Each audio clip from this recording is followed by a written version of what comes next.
Hi students, good morning to all of you. 10ാം class കണക്കിലെ പ്രധാന സൂത്രവാക്യങ്ങളും സമവാക്യങ്ങളും അതെങ്ങനെ ഒരു ചോദ്യം വരുമ്പോൾ ഉപയോഗിക്കാം എന്നതിൻ്റെ ഒരു ലഘുവിവരണമാണ് തരാൻ പോകുന്നത്. The important equations and formulas of mathematics in 10th class and how to use it. Are you ready? Look at here. സമാന്തര ശ്രേണി, arithmetic sequence.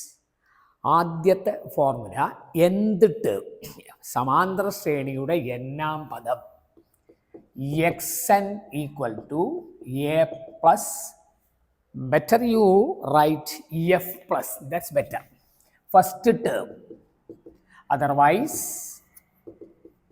x1 plus n minus 1 into D. എന്നാം പദം ആദ്യ പദം x1 plus n minus 1 into D. The first formula is nth term equal to x1 means first term plus n minus 1 into d. 11th term means, you remember that, x1 plus 10d. 23rd term means x1 plus 22d. 23 minus 1 is 22. 24ാം പദം x1 plus 23d. 8ാം പദത്തിൽ x1 plus 7d. 8 ഒന്ന് കുറച്ചിട്ട് 7. അതാണ് ആദ്യത്തെ formula. അതിൽ തന്നെ ബീജഗണിത രൂപം, algebraic form dn plus x1 minus d. dn plus x1 minus d. ഇനി ഇതെങ്ങനെ ഒരു ചോദ്യത്തിൽ ഉപയോഗിക്കാം എന്നാണ്. ഒരു ഒപ്പം ഒന്ന് നോക്കാം. ഒരു സമാന്തര ശ്രേണിയുടെ ബീജഗണിത രൂപം 7n plus 3. ബീജഗണിത രൂപം 7n plus 3. ശ്രേണി എഴുതുക. 2 മാർക്ക് വരെ പരമാവധി. Algebraic form of an arithmetic sequence is 7n plus 3. Then write the sequence. dn, നമ്മുടെ ചോദ്യത്തിൽ 7n. അപ്പം d ഈക്വൽ ടു 7. n-ന്റെ ഗുണോത്തരമാണ് പൊതുവ്യത്യാസം. അത് കണക്ക് കൂട്ടണ്ട. d സമയം 7. ഓക്കെ. എഫ് അഥവാ x1 ആദ്യ പദം, ഈ ഗുണോത്തരങ്ങളുടെ തുക 7 3 ആണ്. 7 3 10. ഈ സംഖ്യകൾ കൂട്ടിയാൽ ആദ്യ പദമായി. n-ന്റെ ഗുണോത്തരം പൊതുവ്യത്യാസം. Coefficient of n is equal to d, and if you added the numbers you get the first term. Sequence, arithmetic sequence, 10 is the first term, then 7 added, 17, 24, 31, etc. Is it clear? One more example. The algebraic form of an arithmetic sequence is 88 minus 80n. ഒരു സമാന്തര ശ്രേണിയുടെ ബീജഗണിത രൂപം 88 minus 8n ആയാൽ ശ്രേണി എഴുതുക. Write the sequence. d coefficient of n, n-ന്റെ ഗുണോത്തരം -8. ആദ്യ പദം, ഈ സംഖ്യകൾ 88 മൈനസ് 8 80. ശ്രേണി അഥവാ സീക്വൻസ് 80 ആദ്യം. -8 8 കുറയ്ക്കാൻ. So 8 is to be subtracted, you get the next numbers. Is it over? ഇതിൽ 8 കുറയ്ക്കാനാണ്. 88 8 കുറയ്ക്കുക, പിന്നെ 8 കുറയ്ക്കുക, പിന്നെ 8 കുറയ്ക്കുക. Is it over? അതാണ് ആദ്യത്തെ ചോദ്യം. ഓക്കെ. ഇനി പദം കാണുന്നതാണെങ്കിലോ 15 24 33 42 എക്സെട്ര എന്ന ശ്രേണിയുടെ 21ാം പദം കാണുക. അങ്ങനെയാണ് ചോദിക്കുന്നതെങ്കിലോ അപ്പം നമുക്ക് എങ്ങനെ സൂത്രവാക്യം ഉപയോഗിക്കാം? How to use our formula. Find the 21st term. 21st term of the sequence 15 24 33 42 etcetera. 21ാം പദത്തിൻ്റെ സൂത്രവാക്യം x1 plus 20d. x1 plus n minus 1, 21 1 കുറച്ചാൽ 20d. ഇതാണ് ഫോർമുല. അപ്പം നമ്മളതിന് ആദ്യ പദം 15, d 9, 15 9 24. ഉത്തരം 15 plus 20 into 9. First term 15, d is equal to 9. Then first multiply ചെയ്താൽ 180 ആണ്. ആഡ് ചെയ്താൽ 190. ഗുണിക്കലാദ്യം 180, പിന്നെ കൂട്ടുക 195. അതിൻ്റെ ഉത്തരം. ഓക്കെ. ഇനി അതന്നെ അവരോഹണ ശ്രേണിയായാലോ താഴ്ന്ന ശ്രേണി ആയാലോ നോക്കാം. 63, 60, 57, 54 3 കുറഞ്ഞു വരുന്ന ശ്രേണി. In this sequence 3 is to be subtracted, otherwise common difference is equal to -3. പൊതുവ്യത്യാസം -3. ആദ്യ പദം x1 f ആവാം. 63. ചോദിക്കുന്ന 16-ാം പദമാണ് ചോദ്യം. 16-ാം പദം കാണുക. Find the 16th term. 16-ാം പദം ഇപ്പൊ പഠിച്ച സൂത്രവാക്യ പ്രകാരം x1 + 15d. ആദ്യ പദം 63 + 15 ഇൻറ്റു പൊതുവ്യത്യാസം -3. 63 ആദ്യ പദം, പൊതുവ്യത്യാസം -3. 63 + 15 into -3. 65 plus into minus is minus. 15 into 3 is 45. 65, 60 not 65, it is 63. 15 into -3, 45. And if you subtract it, you get 18 is the final answer. Is it over? കുറയ്ക്കണ ശ്രേണി, അവരോഹണ ശ്രേണി. Is it over? Next. ഇതാണ് ആദ്യത്തെ 2 സൂത്രവാക്യം. ഇനി പദങ്ങളുടെ എണ്ണം. അത് ചിലപ്പോൾ എത്രാം പദം എന്ന് ചോദിച്ചു. ഹൗ മെനി ടേംസ് എന്നും ആവാം, വിച്ച് ടേം എന്നും ആവാം. അതിന് n is equal to last term minus first term by common difference plus 1. n is equal to xn minus x1 by d plus 1. For example, 20, 28, 36, 44 etcetera. അതിൻ്റെ ഏറ്റവും അവസാനത്തെ പദം 220. എത്ര പദങ്ങൾ ഉണ്ടെന്ന് ചോദിച്ചു. How many terms are in the sequence? 20, 28, 36, 44 etcetera up to 220. If otherwise x1 is 20. ആദ്യ പദം 20. xn അതായത് അവസാന പദം 220, 220. ഡി അത് നോക്കിയാൽ 8 കൂട്ടി വരിക. ഇനി അത് അപ്ലൈ ചെയ്താൽ ഇനി ഇതൊന്ന് അപ്ലൈ ചെയ്യാൻ പോവാണ്. സൂത്രവാക്യം എങ്ങനെ ഉപയോഗിക്കാം? പദങ്ങളുടെ എണ്ണം n സമം അവസാന പദം 220. ആദ്യ പദം 20. പൊതുവ്യത്യാസം 8 + 1. അവസാന പദം മൈനസ് ആദ്യ പദം ബൈ പൊതുവ്യത്യാസം +1. Last term minus first term by common difference +1. That is a formula for number of terms. n is equal to xn minus x1 by d plus 1. Subtract ചെയ്താൽ 200. Is it over? Divide ചെയ്താൽ 25 plus 1. So it is 26.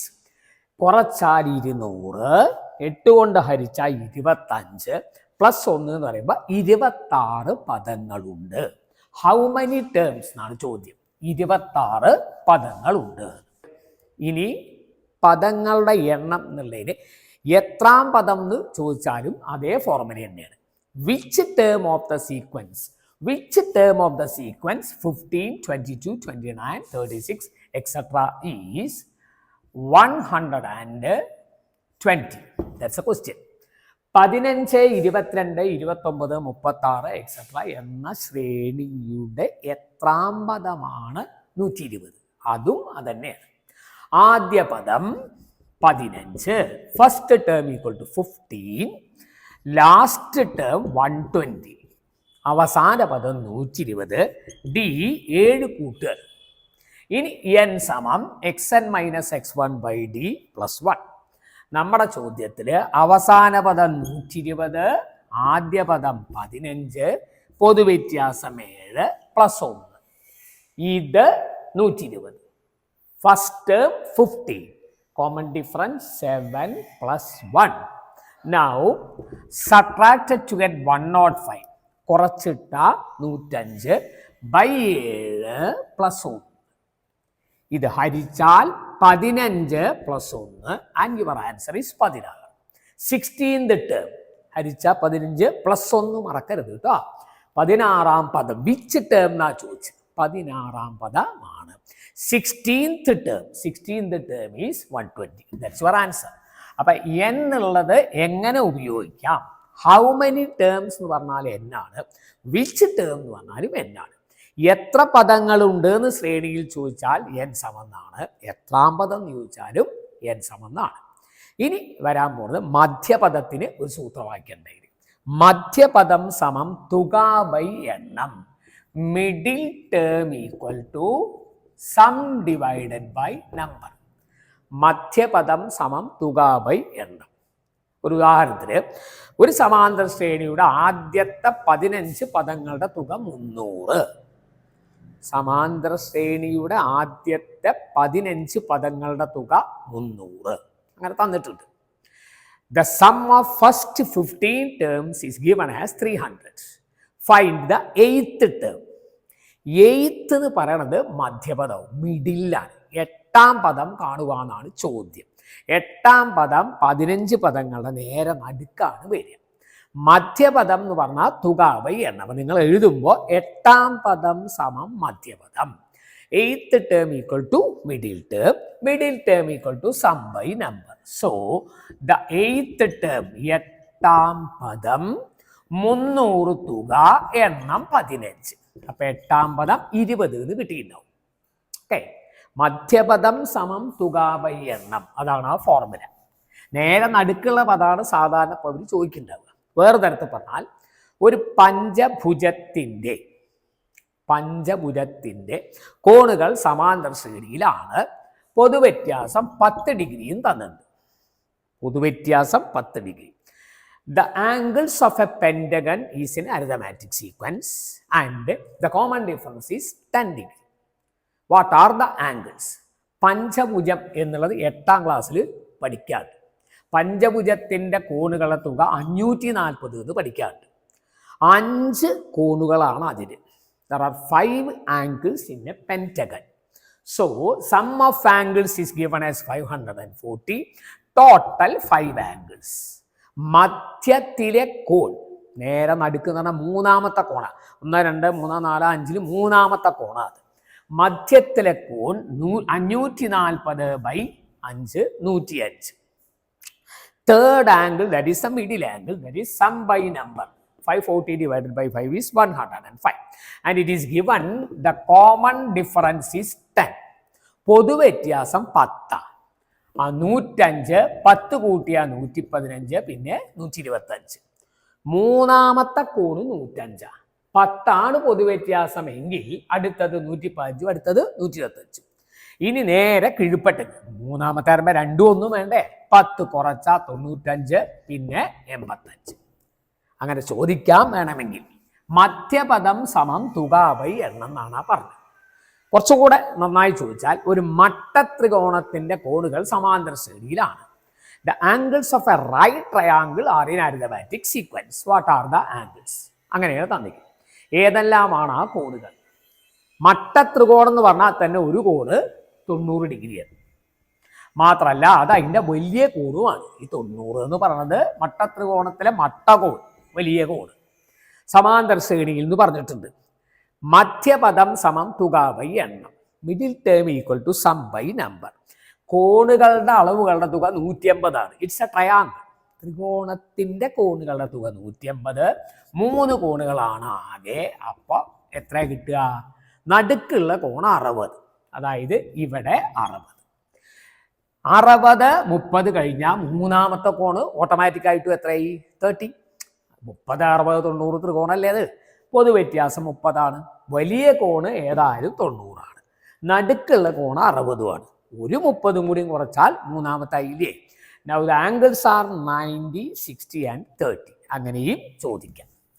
ഇനി സമാന്തര ശ്രേണിയിലെ പദങ്ങളുടെ തുകയാണ്. തുക some. അറിയുവടി എണ്ണൽ സംഖ്യകളുടെ തുകയാണ് അതിൻ്റെ തുടക്കം. 1, 2, 3, 4 എക്സെട്ര അങ്ങനെ നമുക്കൊരു 50 വരെയുള്ള പദങ്ങളുടെ തുക ആണ്. തുകയുടെ സൂത്രവാക്യം, എണ്ണൽ സംഖ്യകളുടെ തുകയുടെ സൂത്രവാക്യം. The sum of n natural numbers is equal to n into n plus 1/2. That is the formula. ഇതിൽ അതെങ്ങനെ ഉപയോഗിക്കാം? അപ്പൊ ഇതാണ് നമുക്ക് അറിയേണ്ട സൂത്രവാക്യം. Okay, n into n plus 1/2 is the sum of first n natural numbers. n നമ്മളേൽ 50, മറ്റത് n+1 50+1. സോ 50 ഇൻറ്റു കൂട്ടിട്ട 51/2. ഇത് കംപ്ലീറ്റ് ആക്കിയപ്പോൾ 25 that is 1275 is the final answer. 50 + 1 51 n 50 25 into 51 1275 അതിൻ്റെ ഉത്തരം. എണ്ണൽ സംഖ്യകളുടെ തുക അതാണ് ആ കാണുന്നത്. n into n+1/1 2 n into n+1/2.